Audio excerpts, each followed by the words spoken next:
Hi, Stephen. How are you, Bob? I'm pretty good. How are you doing? Fine. Holding up.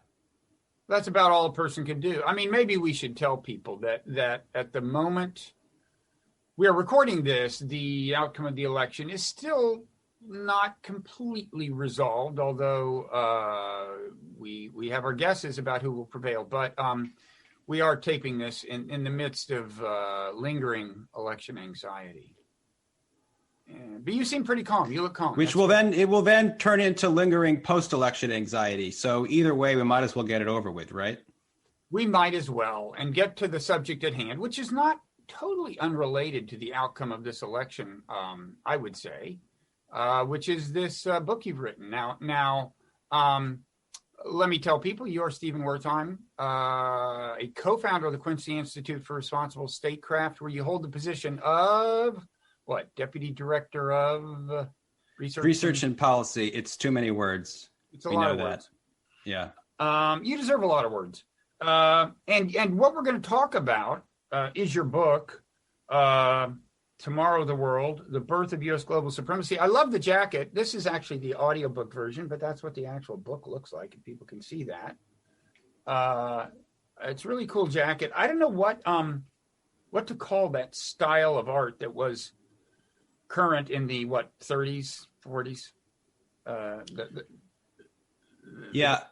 I don't quite know either, but I know it's from, I looked up, so I don't design the cover. I can't take credit for the best part of the book, but I looked it up and found the original propaganda poster that it's from. And it is from the Works Progress Association in New York State. The year is not altogether clear based on the Library of Congress listing. I'm going to go with 1941 based on the message, but don't know exactly. Okay, well, for podcast listeners who aren't watching by video, you should Google the book, if only to see the jacket. It's really cool. Tomorrow the World. No. You have to buy it after seeing the jacket, but yes, do Google the book. Yeah, that's a 1-2 promotional punch. I recommend that they Google it. You recommend that they buy it. It's very subtle. So, published by Harvard University Press. Congratulations on this. You are an historian by training, we should say, and this is a history, but is meant to explain the predicament in which we find ourselves, which is one in which the U.S. kind of assumes that its role is to dominate the globe with military force when necessary, has troops stationed everywhere. How many countries do we have military bases in? A lot. We don't need an exact number, but I mean, it's like 150 or something, right? It's crazy. It's something like like most of that. The nations. It's, at least by one common count, it's more than 800 foreign military bases. It depends how you count a base, and I don't think we get up to minute or up to the month or year data on this either, which is its own problem. Yeah. I demand a recount. And in fact, the Quincy Institute, we should say, was founded in hopes of encouraging more in the way of restraint about military intervention than we have seen. And this book, as I said, is an explanation of how we got here, right? It is.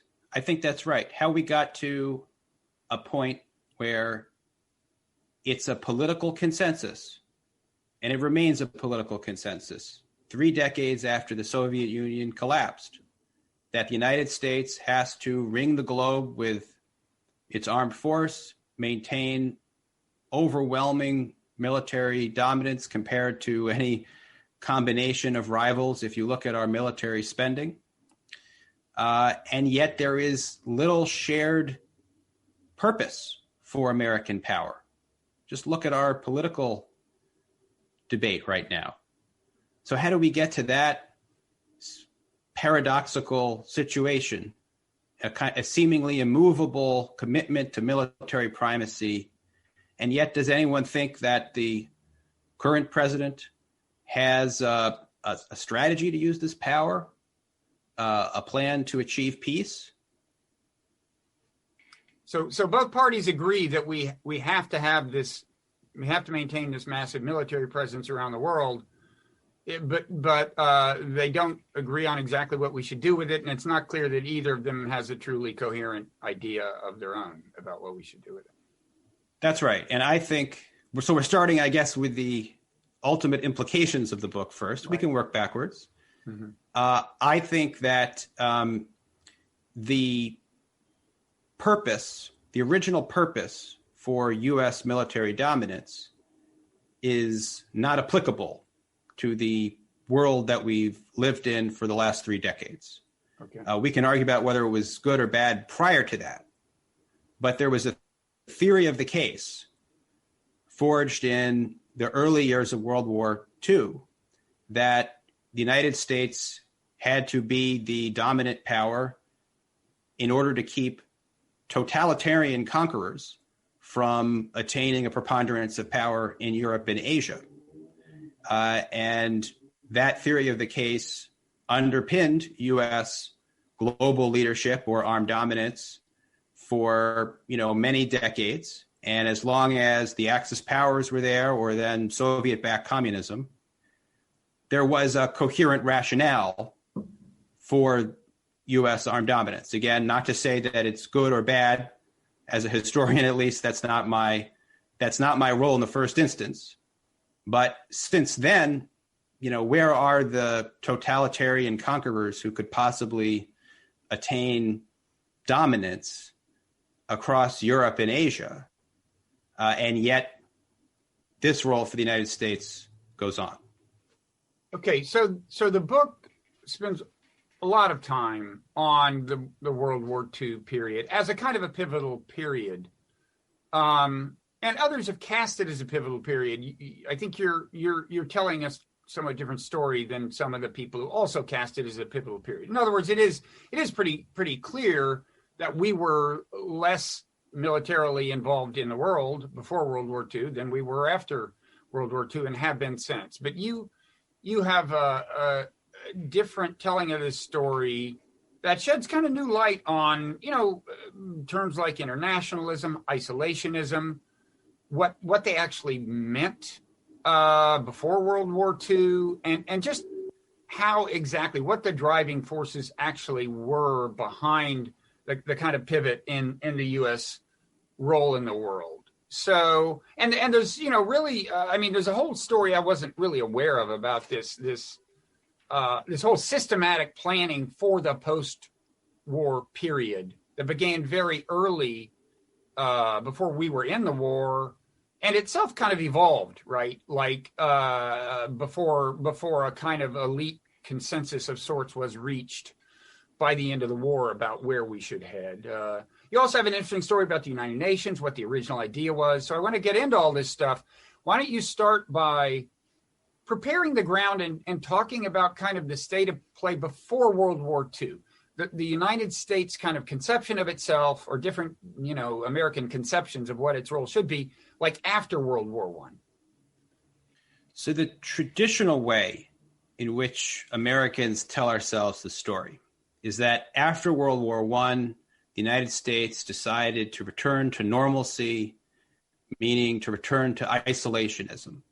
It decided that involvement in World War I was a mistake. It didn't want to get involved in the League of Nations organization that President Woodrow Wilson put forward. And then it spent the interwar years as an isolationist power.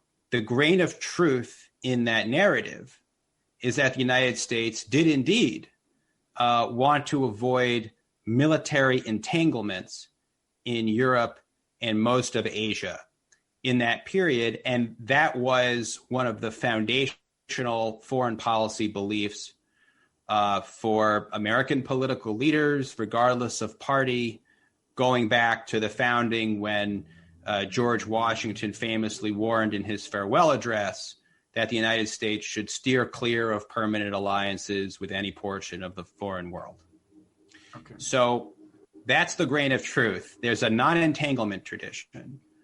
What that narrative gets dead wrong is that we should conceptualize that tradition as a kind of isolationism. This is just on a historical level anachronistic because the term isolationism, the ism, doesn't start to be used by anybody, even as an epithet, until the 1930s and 40s, and we'll get into why. So nobody thought it was useful to call themselves isolationist or others throughout most of American history. And the reason is the way most Americans understood America's role in the world was they wanted to balance nationalism with internationalism. So rather than see some kind of choice between isolationism and internationalism, the question for most people was, what kind of American engagement in the world should there be, consistent with this non-entanglement tradition? How do we balance a healthy American nationalism with a healthy American internationalism? That's the way, a number of people, including Theodore Roosevelt, put it.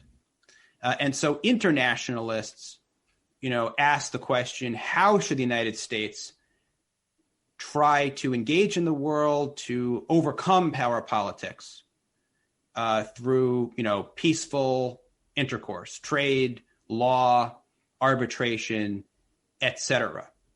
By overcoming power politics, you mean military, the use of military force by countries. I mean, that was seen as kind of a disruptor of a potentially peaceful world that would be ripe for American commerce, right?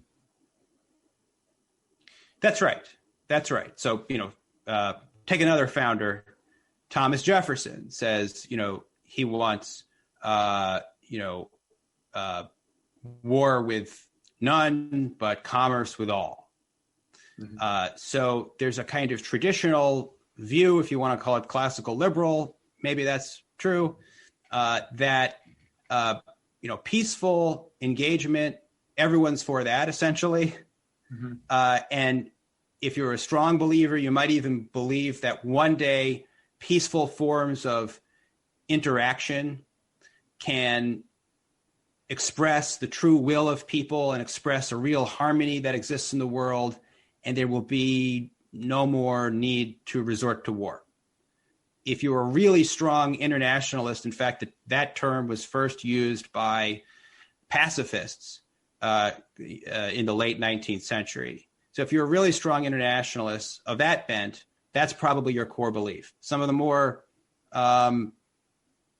prominent American leaders also started to call themselves internationalists by the turn of the century. I mentioned Theodore Roosevelt, and he was a more belligerent person, but still believed that either the United States should stay out of armed commitments in Europe and Asia, or it should work in ways that would change the nature of the alliance system in Europe to make it more peaceful. Okay, so a common thing right now in the modern world, it seems to me, is for people who oppose military intervention to be called isolationists by people who consider themselves internationalists. And the isolationists often reply, wait a second, I'm not an isolationist. I do believe in commercial engagement with the world and so on, and maybe even involvement in multilateral bodies and stuff, but certainly commercial engagement with the world.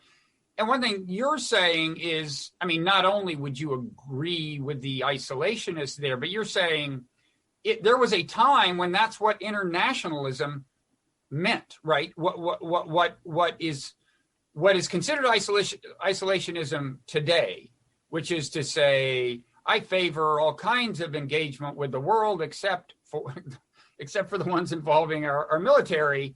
There was a time when that was internationalism. Yeah, this concept has been turned on its head. And the most stark way to see this historically is to look at the status of pacifists. Pacifists were once the quintessential internationalists. The American Peace Society, people involved with them, many of them Quakers, pioneered this internationalist agenda. And then it moved more into the mainstream. And then you got people saying, yes, I'm for internationalism, but there should be a robust nationalism alongside of it. And then in the pivotal moment that my book focuses on, when the decision for American primacy was made in 1940 and 41, you can see pacifists turn into the quintessential isolationists. And the internationalists become those who believe that the United States should use force in principle on a global scale, because the United States had to enforce world order and be the dominant power. So it's through this, that's actually how I kind of came to this project. I'm a intellectual historian as much as anything by training. And so I started to notice, as I was working on earlier periods before World War II, hey, nobody at the time is using this vocabulary of isolationism. It just doesn't exist. So I got interested in, when did it start to be used, and what explains that? What were the transformation? And then I kind of got further into it and found out that the real story here was how the United States made a decision to become the armed superpower at a particular point in time. And it's out of that shift that the entire vocabulary of how we talk about America's role in the world was reconfigured. Okay. So the story, a big part of the story begins when, at the very beginning of World War II, the Roosevelt administration is approached by, I guess, a bunch of, foreign policy types, some of them from New York, in particular, the Council on Foreign Relations, about planning for the post-war world, right? Now, what would the Council on Foreign Relations have kind of stood for then? Was it, who were these people at that time? Did they have a coherent ideology, or were they just genuinely people who like to discuss foreign relations, or what? Kind of like today, they were experts who might move in and out of government. One of the people who went down to Washington to meet with the State Department to offer the services of the council was Hamilton Fish Armstrong, who was the longtime editor of Foreign Affairs, a journal that still exists. I think the main difference from today is that, yes, they would have identified as internationalists, but the Council on Foreign Relations was set up in the wake of World War I.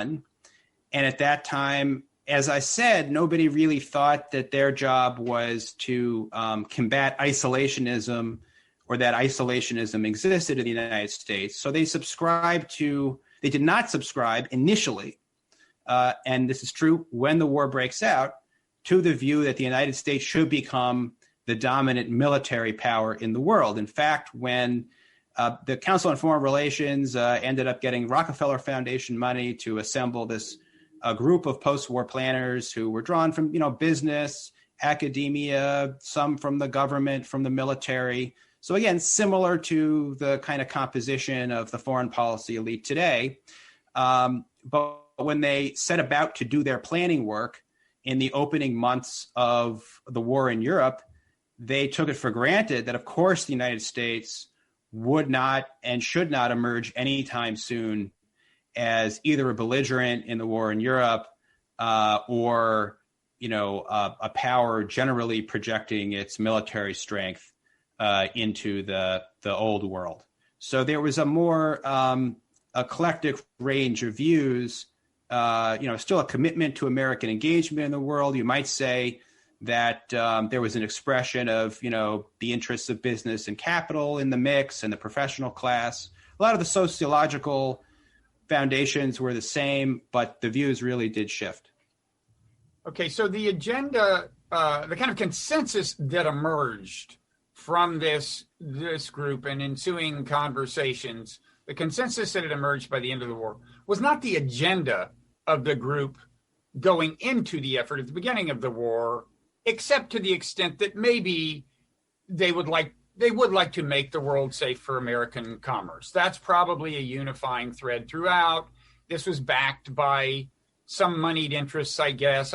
Carnegie money, Rockefeller money, although I don't know to what extent, these foundations, the philanthropic legacies of these rich people tend to eventually get divorced from the original aspirations of the rich people.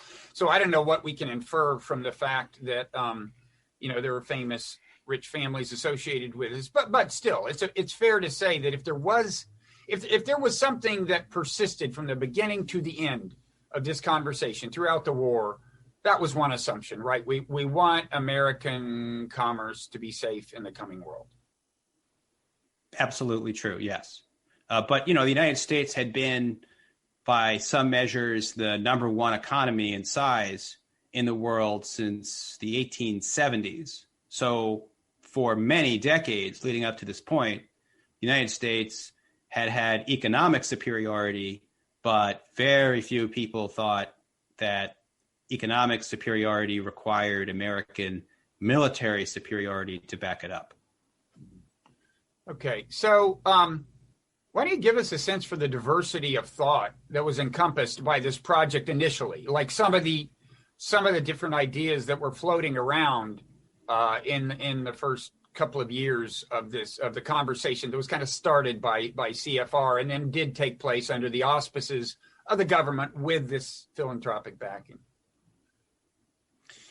That's right. So it's a convenient set of people. I don't want to make too much of them in a way, because I don't think that their actual influence was too singular. I think they're a really good site to look at to see where the American elite in general, how their views change.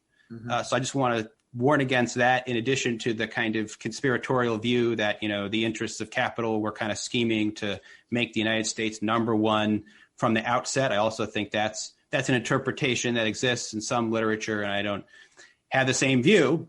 And here's the reason why. In the period of the phony war in Europe. Remind us what the phony war is. Yeah, it was, I think it was named that by William Borah, the senator, the anti-interventionist senator. It was a period of stalemate in Europe. The war was declared toward the end of 1939.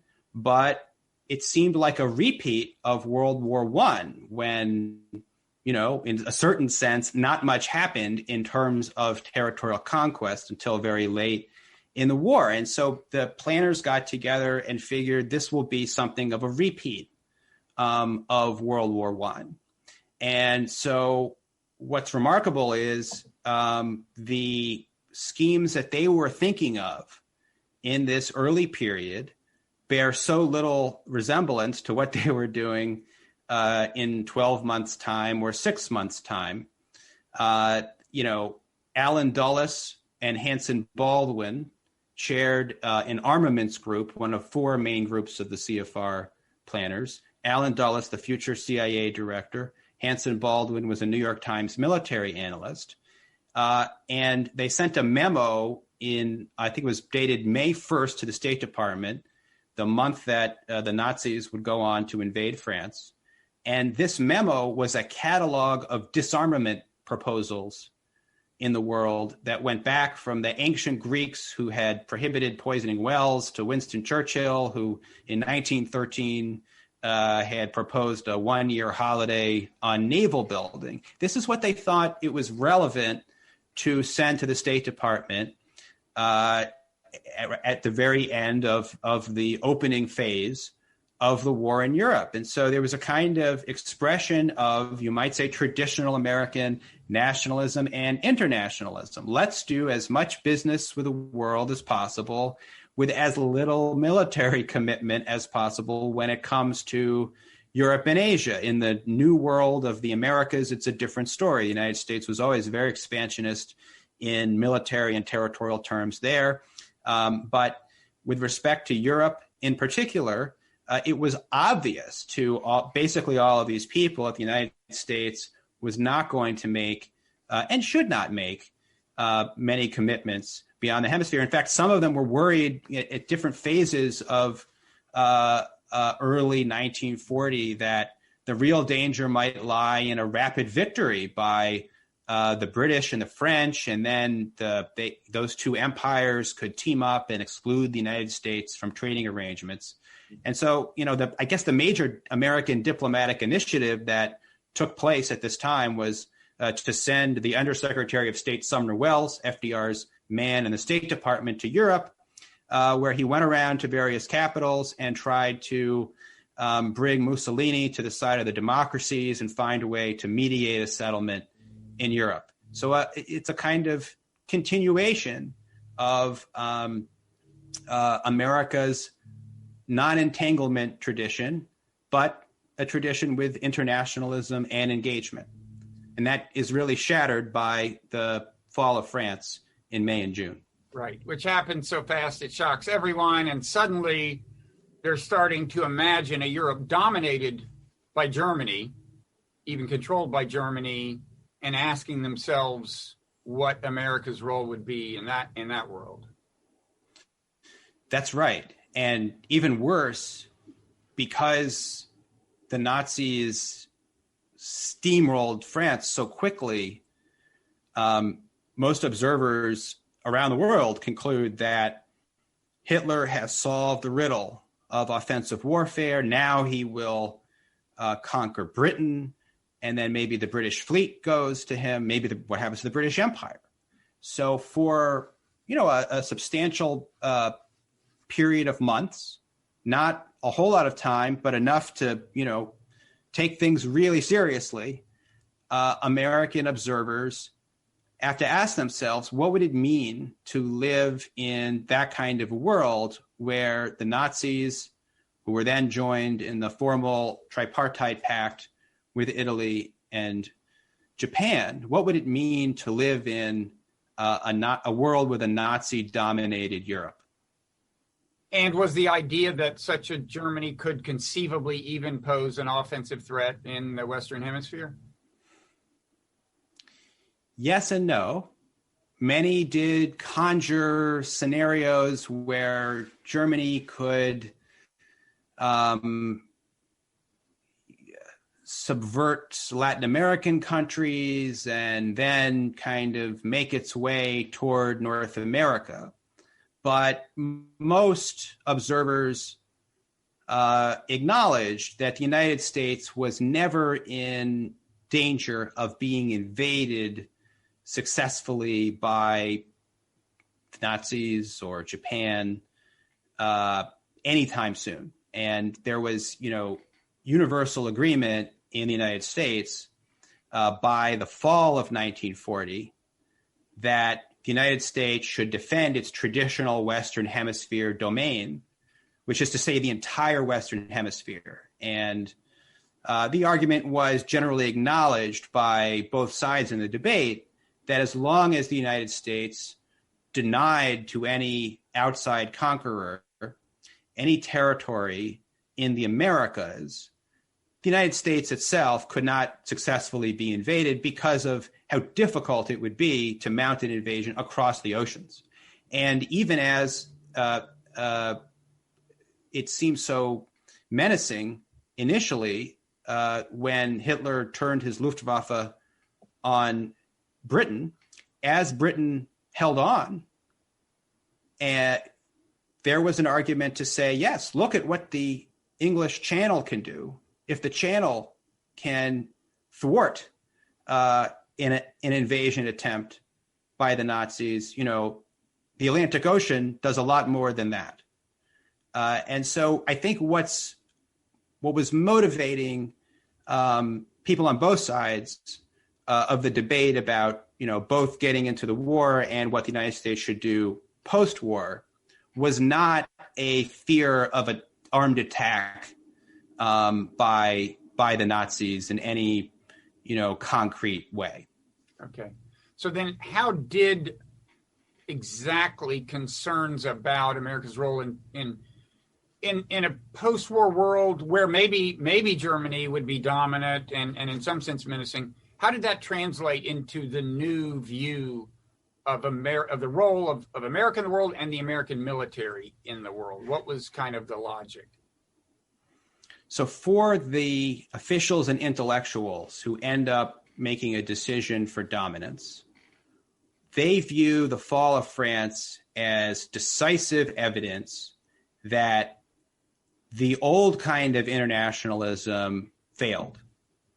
the old kind of internationalism had promised that, through peaceful means, the world could transcend its condition of constant war. Until that point, the United States should stay out of systems of alliances and warfare. And when Hitler threatens to become the master of Europe, they're faced with a choice, as they see it. Do we want most of the world, or the most powerful parts of the world, Europe and Asia, to go under to potentially to totalitarian powers who would deny us the ability to have intercourse on basically liberal terms, to trade, etc., or not? And if not, we will have to abandon our traditional aversion to armed entanglements, since in this world with expansive totalitarian powers who are incompatible with our whole way of life, whoever has the military strength to enforce its terms of relations will define the future. So now the United States, to get part of what it wanted before, a world that was basically liberal and in which the United States had significant influence, it would have to abandon its old tradition of avoiding entanglements or trying to transcend power politics. So that's, I think, the logic that the people in the Council on Foreign Relations, FDR, and essentially most of the foreign policy making class, that's what they come to. On the other hand, there's a still robust, less powerful, but robust coalition of people at the same time who say, no, they make a different choice. Let's keep the non-entanglement tradition. That worked. In fact, that's strengthened by new advances like the advent of air power, which really helps against an invasion across water. Let's keep that tradition, defend the entire Western Hemisphere, preserve freedom in the Western Hemisphere. And, Europe has often had these squabbles. We're seeing another, particularly noxious example of that, but things may change there. And in any case, the United States can preserve in the New World its security, its freedom, and its prosperity. Okay. And so it's kind of around now that the adherents of what would become the dominant view start stigmatizing the dissenters as isolationists and kind of invent the term for purposes of stigmatization almost. Yeah. Again, I don't take a kind of conspiratorial view. Mm-hmm. I think that the people who started to call their opponents isolationists they believed what they were saying. They believed that the kind of logical implication of a United States that did not enforce its terms in the world would be isolation. It would restrict American intercourse over time. Now, they equated isolation with dominance in an entire hemisphere of the world, the Western Hemisphere. I find that hard to, defend on intellectual grounds, but that's how they viewed things. Mm-hmm. And I think that they were sincere in doing that. But yes, through the 1930s, the term isolationism started to be used at the same time as totalitarian powers arose and made a challenge to the democracies in terms of which system represented the wave of the future. So the term was not invented, just on a dime.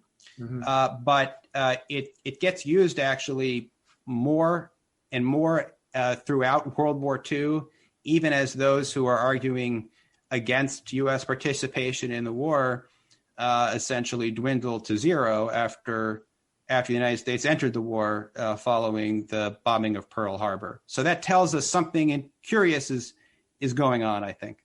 Okay. So the people wielding the term isolationism were probably sincere in their belief that it was naive to think you could without some use of military force, avoid a fate of kind of de facto American isolation or something just too close to that for comfort. And they probably sincerely believe that. Now, the most famous so-called isolationists are, of course, the American Firsters. I guess was it the American First Committee? Right. And I guess Lindbergh is most famously associated with that group, although there are other prominent names. Was Norman Thomas an American Firster? Yeah, self-identified democratic socialist Norman Thomas. Mm-hmm. Sears Roebuck executive was high up in America First. It was a diverse coalition, as had been non-intervention and anti-imperialist movements dating back to 1898. It was spanned the ideological gamut. And on the other side, the position that favored immediate U.S. entry into the war and U.S. post-war leadership was also diverse ideologically. So that's why you get, an anti-New Dealer like publishing mogul Henry Luce writing the American Century essay in February of 1941 and very much supporting FDR when it came to foreign policy. Yeah,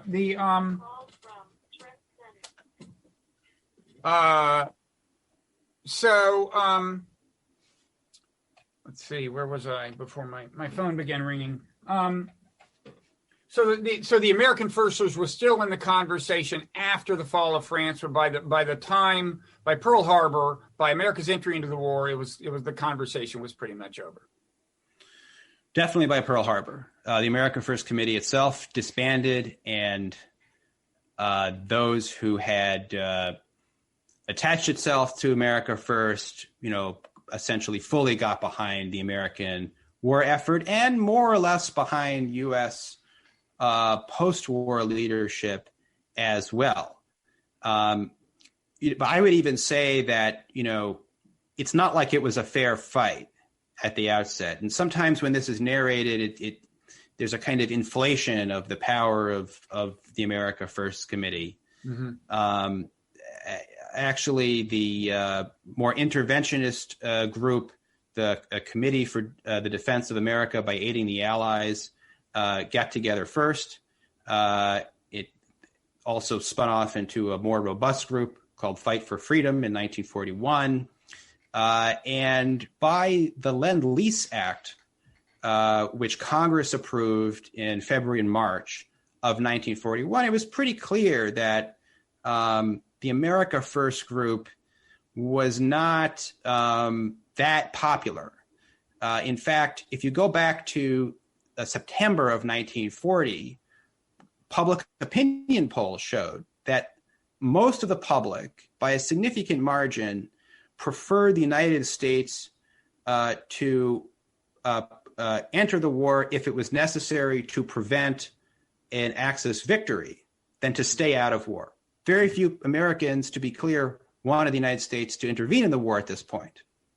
But, I think that's a revealing question, because it shows that the priority was, there was a recognition that the balance of power in Europe fundamentally mattered to the United States. And so the America First Committee, I think, was always fighting something of an uphill battle, even if it had, some valid geopolitical arguments to make, at least on its own terms. Okay.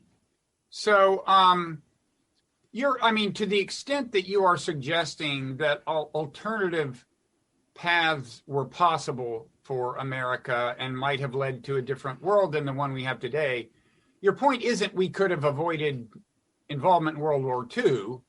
I think your point is that could have happened and you still could have chosen a different post-war path, right? That's right. Yeah. Go ahead. No, go ahead. Yeah, it didn't need to be the case that entering into World War II to defeat the Axis powers implied that the United States should be the dominant armed power well beyond that, or even perpetually. And yet that was the the thing that really interested me is that in the wake of the fall of France, it wasn't just that some people wanted to get in the war. Okay, it's that there was a really conscious effort to say, aha, these events have shown that the entire nature of world politics is different from what we thought. And America now has to play a new role in general. That's why Henry Luce writes The American Century. It's not just about, defeating this enemy because it's a grave threat or a threat to Western civilization or what have you. It is a long-term project that is conceived, in tandem with the U.S. preparing to enter the war. Yeah, and for people who don't know, I don't know if you mentioned this, but Henry Luce was the co-founder of Time Magazine. At that point, he was running Time Magazine and exerted significant influence that way. Time and Life Magazine, and in fact, was his essay on the American Century published in Life Magazine? Yeah, it was in Life Magazine. I think it was the top circulating magazine in the United States at that time. So it helps if you're the publisher of a magazine. It helps if you can just place your own item. You don't have to write somebody with a pitch and all that stuff. Yeah, it's a real time saver when you own your own. I publish a newsletter, by the way. Same logic, but somewhat less influence, perhaps. And then other eminent figures of that era. Walter Lippmann was pretty much on board with the Luce vision and became a progenitor of it. And so if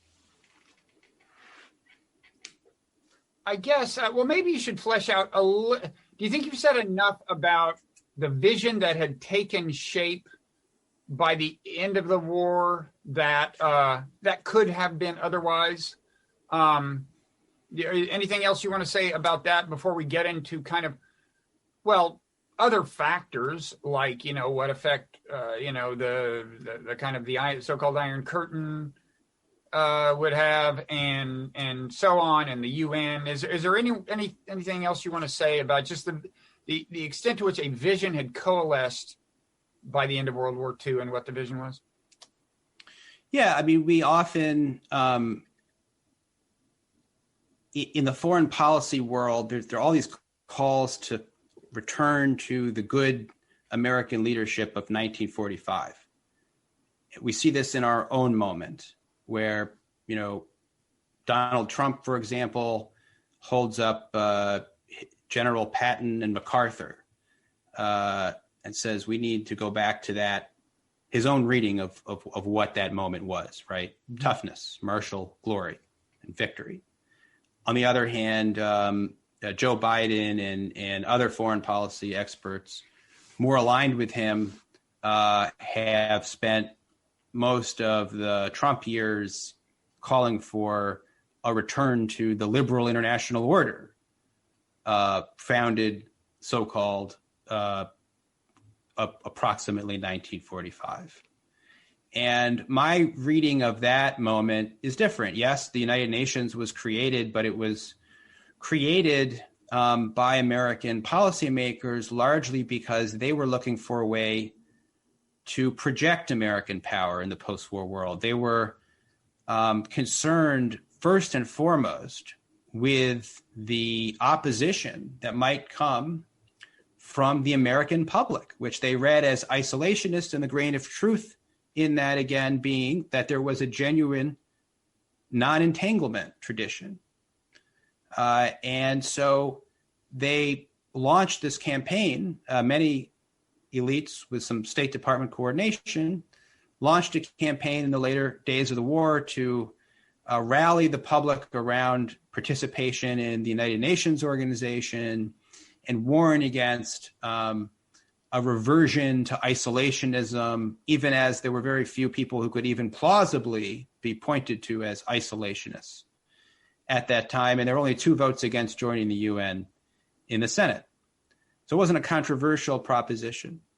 And so, I think there's an impulse to kind of go back to the glorious moment of victory in World War II and say, let's go back, let's return to that, this kind of moment that has refounded the modern United States. But, how multilateral was that moment? I think not very much if you look under the hood. I mean, some of the people in the United States who were architects of the UN were also saying to themselves, well, if we don't get Security Council support and we really want to do something, then, we could always just do it. There's also the fact that, if you look at the 5 permanent members of the Security Council, us and 4 others, all of whom had veto power, we were on better terms with some of them than we later came to be, right? We had just been allies with the Soviet Union in a war. China at that point referred to a Chinese government that we were very much allied with. So was there also, I'm curious about this, was there also the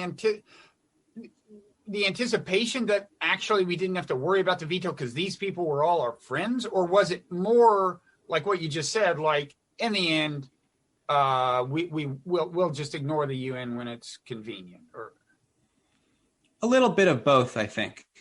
Yeah. But there wasn't an expectation that the great powers in the Security Council, China wasn't a great power at that time, so the 4 great powers would get along and cooperate in this kind of common project of post-war policing. Mm-hmm. So that's true. But at the same time, there was very little that the UN required the United States to do. The big sticking point over the League of Nations had been, in a way, that the League of Nations was too robust because it seemed to require states to go to war in the defense of another if another state was attacked. The UN doesn't have that guarantee, and so it didn't really seem to commit the United States to anything in particular except what the representative of the president sitting in the UN Council wanted to do. Because there is an irony here, which is that as time wore on, the UN Security Council became more of a potential constraint on American power. I guess for 2 reasons. One is that something that maybe hadn't been envisioned so much right at the end of World War II started happening, which is that we wanted to sometimes invade countries. I doubt we kind of imagined ourselves doing a lot of that at the end of World War II. And then the other thing is, as I said, we were less and less on reliably good terms with members of the Security Council that had a veto. So when it came time to invade, for example, Iraq in 2003, the Bush administration was hoping to get Security Council authorization. Turned out they couldn't even get France to go along. So they wound up doing the war without that support, that authorization. And the Secretary General of the UN, Kofi Annan, later said this was a flatly illegal invasion. And I just can't, I'm something of a champion of the UN, partly because if we took it more seriously, we'd invade fewer countries. Yeah. And that's just kind of an irony in the way the whole thing is developed, right? That was not anticipated. Yeah. I feel the same way. I am favorably disposed to the UN, even though the UN, I give a kind of dark reading of the UN in the book. I don't think that means the original motivation. It was more correct, more cynical in its conception than is appreciated. You think? Yes, I think so. And you're right, kind of because there wasn't such a concern about how the UN might constrain the United States. Perhaps that allowed some of the mechanisms that were put forward to have more of a constraining effect in the future. We should also add to that the expansion of the General Assembly through decolonization also really turned the United States against the UN. But to go back to your specific case of the war in Iraq, you could also see it the other way, in the sense that, yes, the United Nations had the United States follow the UN Charter and also just accepted a veto, it would not have invaded Iraq, would have been much better. On the other hand, two things. The UN system might have helped legitimate American power in this case. The fact that the Bush administration went there, it actually tried to claim that it had a certain amount of authorization from the Security Council and that it was enforcing Security Council resolutions about weapons of mass destruction on Saddam Hussein. So it still tried to appeal, despite its other countervailing actions and unilateralist pronouncements. It still tried to claim that there was a kind of UN and international warrant for its actions. In addition to that, much of the most politically salient opposition, as it were, to the Iraq War in 2002 and 3 took the form not of the war is wrong, but we should go through the UN, give the weapons inspectors more time, and we should follow, as John Kerry put it, our action should pass the global test. We should follow what the UN said. So I wonder, had there not been this structure there, might there have been more people saying, this is just a bad idea, this war, fundamentally. It's not going to serve U.S. security interests. It's not going to turn out well. It's going to be really bad for the region. I don't know. But even that case, which I'm basically with you on that case, suggests that there's still some power of the architects of the UN who saw that by having something there, even if it didn't really require all that much and the US had a veto and so forth, by having something there, it provided resources by which the United States could justify the use of power. Yeah. And in fact, I don't remember the history that clearly, but I think had it not been for the earlier Security Council resolution, probably Iraq would not have opened up to the inspectors. And I don't know if I'm right about it, but in any event, if the Bush administration had the wisdom to just let the inspectors do their work, it would have discovered that there was actually no good reason to invade. But we digress, I guess. There's one other irony, it seems to me, the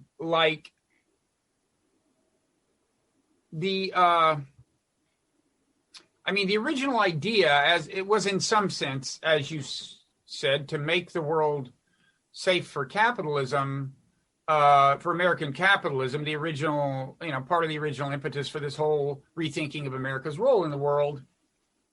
And yet, as over the last couple of decades, looking at how we actually have intervened militarily and seemed, by my lights, to be one of the main sources of instability in the world, and you could even include Vietnam in this, I think, I thought, wow, I wish capitalism was running the show. I wish they would just do a good job of making the world safe for capitalism. Surely, right. The only part of capitalism that benefits from this is the arms manufacturers.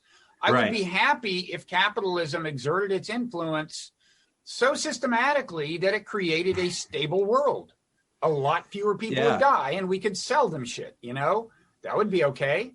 But I think in the middle of the 20th century, there was a powerful argument for why the robust projection of U.S. military power could serve the interests of global capitalism, namely when there was a real dynamic competitor to capitalism.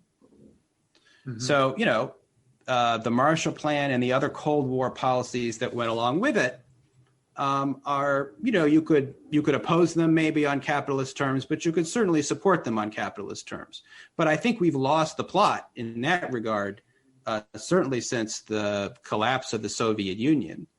I don't, one powerful argument in favor, one argument that people think has power in favor of U.S.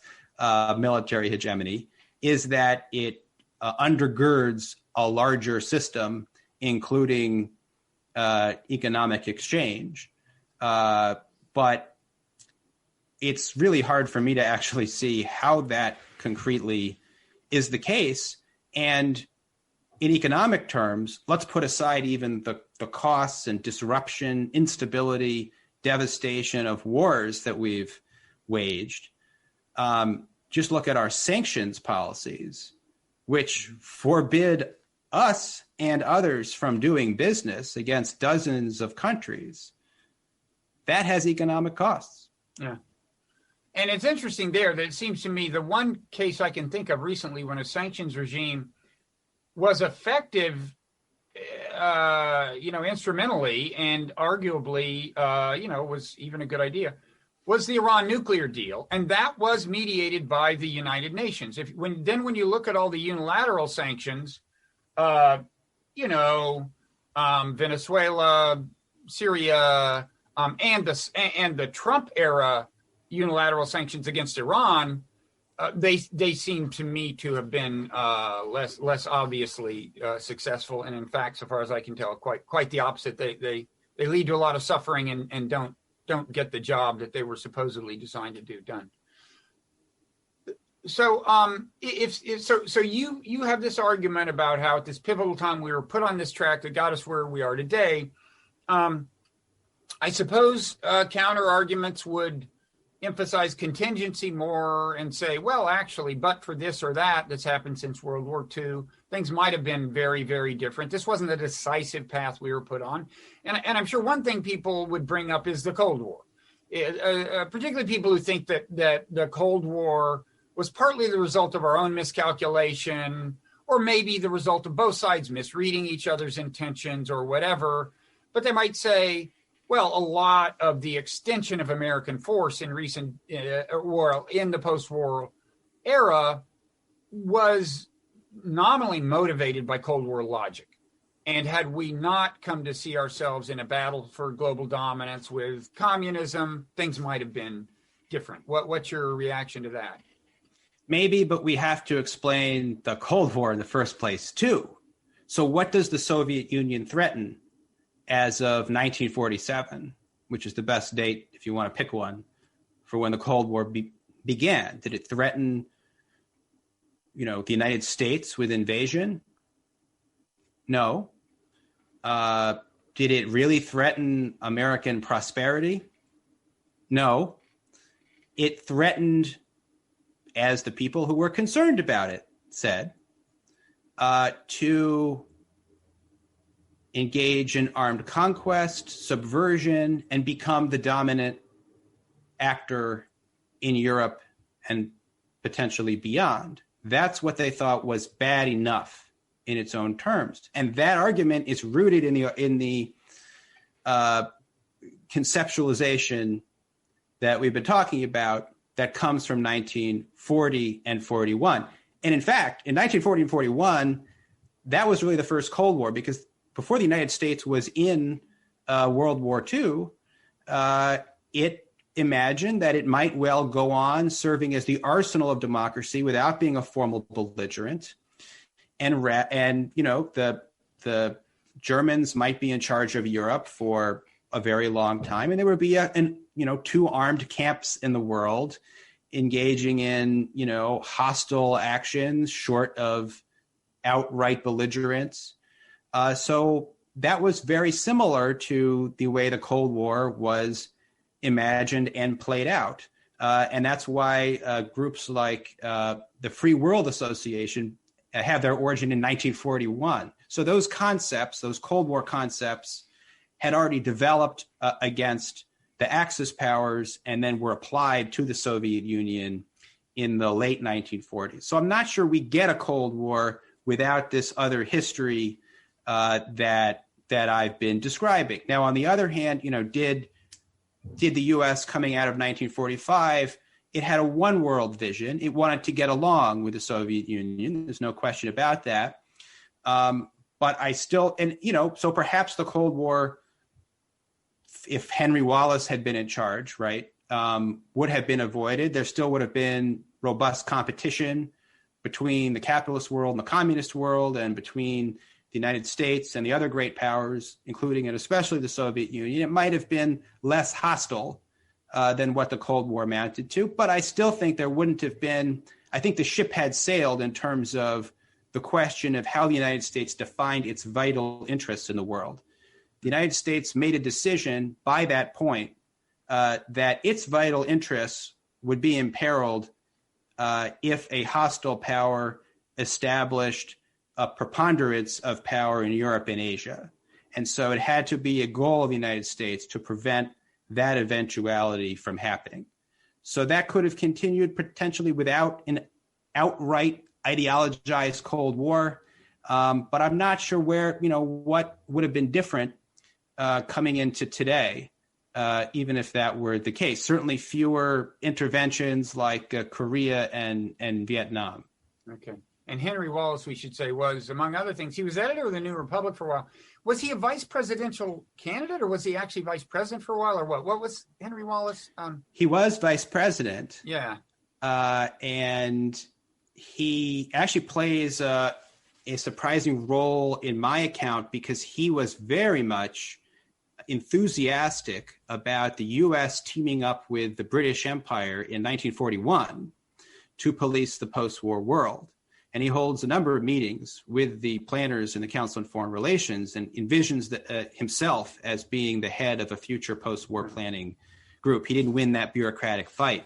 So that's a little bit hard to reconcile at first blush with his subsequent opposition to the Cold War when it breaks out.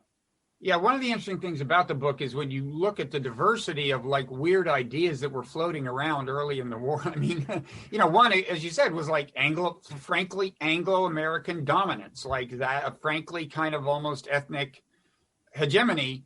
And then there were these visionary things. I kind of think maybe Wallace was on board for this, with this for a while, but it was the idea of some kind of world air force that would impose the peace. Like it would have been under the auspices of the UN, I guess, as things evolved. But that was it. That was being floated by people, right?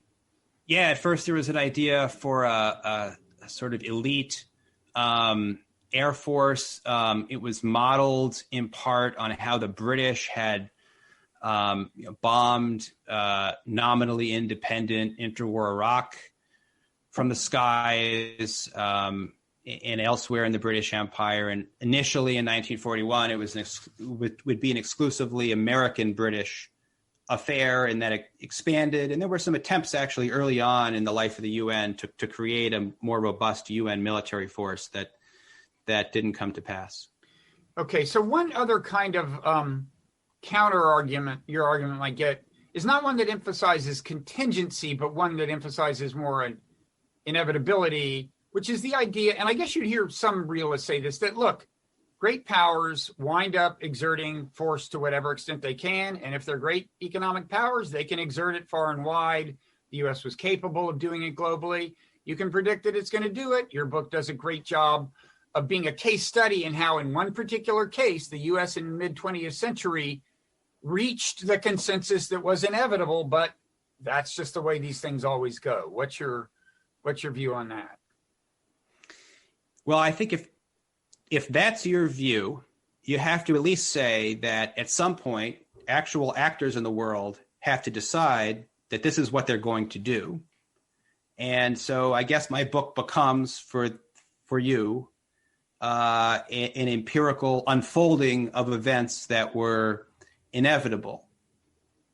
But I don't really buy that view. I mean, the United States could have decided to project its power more robustly much earlier, coming out of World War I, for example. Instead, it declared a return to normalcy. And in fact, the World War I experience, especially by the Great Depression, made Americans more reluctant to get involved in World War II. And, you can see that in the way, I mean, it was just inconceivable to Americans at the outbreak of the war that they would go on to play the kind of role in the world that they did. So was everybody, all these smart people, were they all wrong? Did they not understand something? Or was there real contingency there? And we know from the fact that, there were people in real time laying out plausible paths as consistent with American nationalism and American internationalism as anything else, plausible paths that the United States might have taken had the configuration of power gone differently. Okay. And then finally, in terms of objections to your thesis, there are people who would emphasize contingency of a more recent vintage than the origins of the Cold War, like, for example, 9/11. You talk about in the book about George W. Bush, and indeed, it kind of, at one level, it sounds like he was entering his presidency planning to adopt a humble profile in the world. He talked about some of that explicitly. So I guess some people would argue, well, had 9/11 not happened, we'd be in a different place, and the forever wars wouldn't be wars. What do you say about that? Almost every president in my lifetime has run on a kind of more humble approach to the world.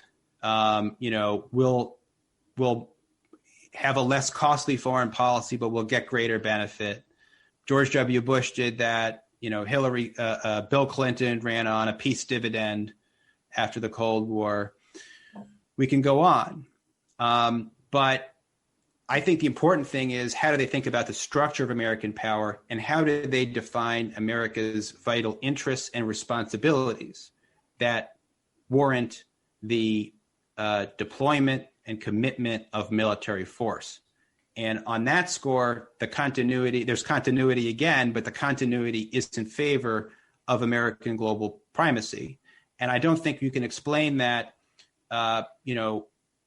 as some kind of sudden decision coming out of the collapse of the Soviet Union or 9/11 or anything like that. That doesn't explain, the 1990s, in which the United States foreign policy elite was on its high horse about how the United States had greater power than any empire in history. We decided not to significantly demobilize. We decided to take our existing alliances and security commitments and expand them starting in the 1990s and continuing to the present day. And as long as we're on that course, you can have a president, with a nice saw shucks attitude, promising they could be even a genuinely humble person. I don't know how you become U.S. president and actually be humble, but, let's just imagine it. In structural terms. You don't think our current president is a good example of that? Probably not. Okay. But he may be more willing to admit that he's not humble than others. More candid than some. Yeah. But I think that's the bottom line. And so I think to understand why, we didn't start with a blank slate in the 1990s, but inherited a role of primacy, we have to go back to where it came from. But I also think, some want to say that something's different about the 1990s, and they're right. They are right about that.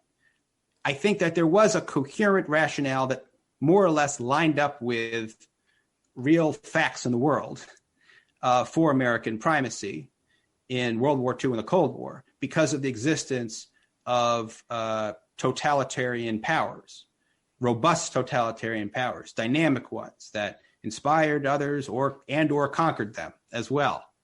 As long as that remained the case in the world, there was a compelling rationale to say it's better us than them, and it's a loss for us, or not necessarily for U.S. freedom and security and prosperity, but for the larger way in which the United States identifies itself in the world whenever those totalitarians advance. Since then, I think armed dominance has become something like an end unto itself. We have to keep these things going, so we got to keep these things going. And if we don't, it's chaos. It's just a sort of amorphous specter of disorder or isolationism or something that is the argument for how things would go if the United States pulled back. And so I think that is an important change.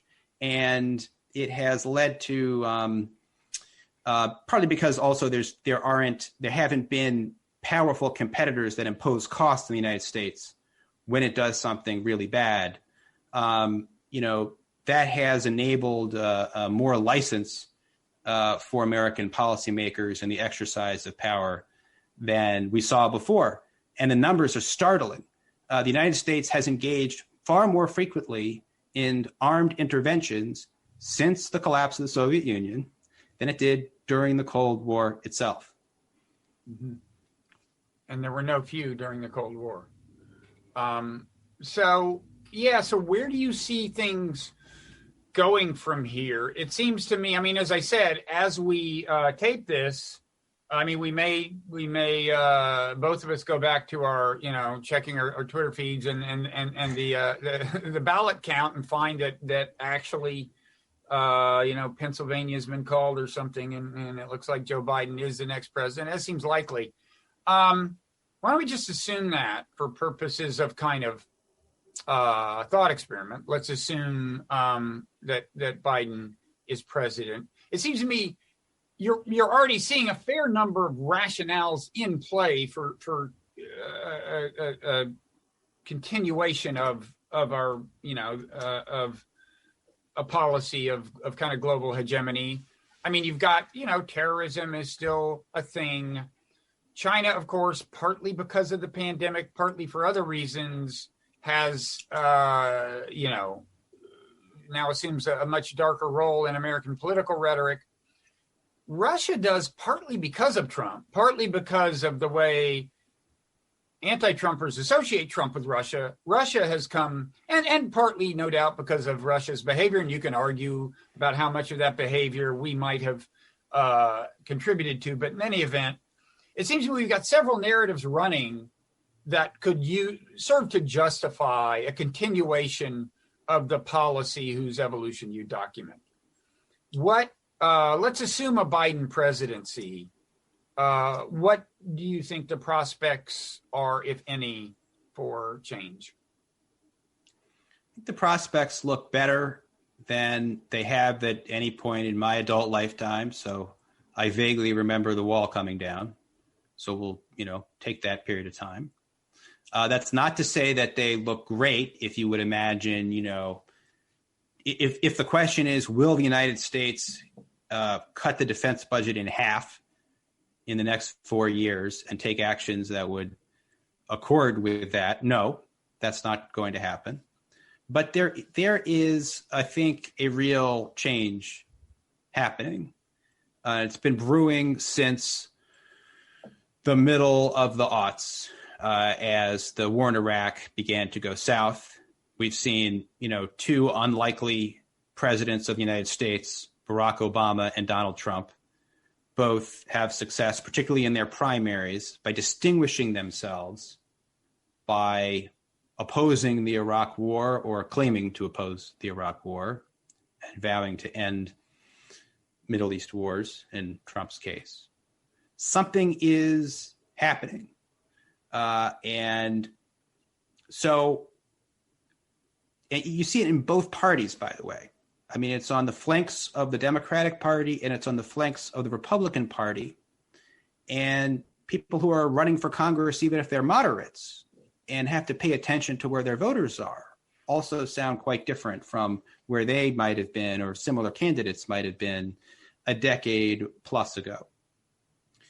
So that's a shift. There's a real shift in public opinion. There's also shifts in the world. So one narrative that you didn't mention that points in the opposite direction has to do with climate change and pandemic disease. To my mind, these are the largest threats to the safety of the American people where they live and work. They also happen to be transnational and planetary threats. So they're threats to others too. Mm-hmm. If we take it really seriously, that's our fundamental priority, I think that implies a very different approach to the world. Having military antagonisms is not helpful when the U.S. military is itself a huge contributor to climate change and causes others to be insecure and put their resources into armaments and immediate survival. And the question of China is huge. So, China is probably the best thing that those who want to justify American primacy for the long term can point to. Partly because of, legitimate objections to really bad Chinese actions of late. It can kind of slot in to the Axis and Soviet depiction of a totalitarian, or maybe in its case, techno or crypto totalitarian power. It does not have a record of armed conquest, however, that is, nearly comparable to either of those powers. So that's a big point. But could change over time. On the other hand, China is also the largest contributor to climate change, the largest emitter of carbon dioxide in the world by far. The United States is number 2. And so I think the Biden administration, the people who will be around the presumable Biden administration, they do understand that climate change is an important challenge. And I hope that they would increasingly understand that, we risk getting into a kind of Cold War with China right now, certainly a military competition. I don't think that that's going to be helpful at all to establishing the kind of cooperation that we need to innovate green technologies, to distribute them widely in the world, and solve this problem on a global scale. And I should say the Democratic electorate, if you think back to the Democratic primaries, going into it, I think it was an open question. Would the foreign policy debate, such as it was, focus more on, bad actors in the world that the United States should stand up to, like Putin, like Xi, or would it focus on ending endless war and challenges like climate change? And my reading of it is that the latter what predominated. And so yet again, Joe Biden, who you would think would have been able to run on his foreign policy experience, just as Hillary Clinton had run on her foreign policy experience last time, found that experience to be, if anything, a liability, and had to talk about how, he had learned something from mistakes in the past. And Biden, for example, emphasized that he had opposed the surge in Afghanistan in the Obama administration, and he's vowed to end the forever war and so forth. So there are real shifts in the American public. There are shifts in the challenges that we face. I agree,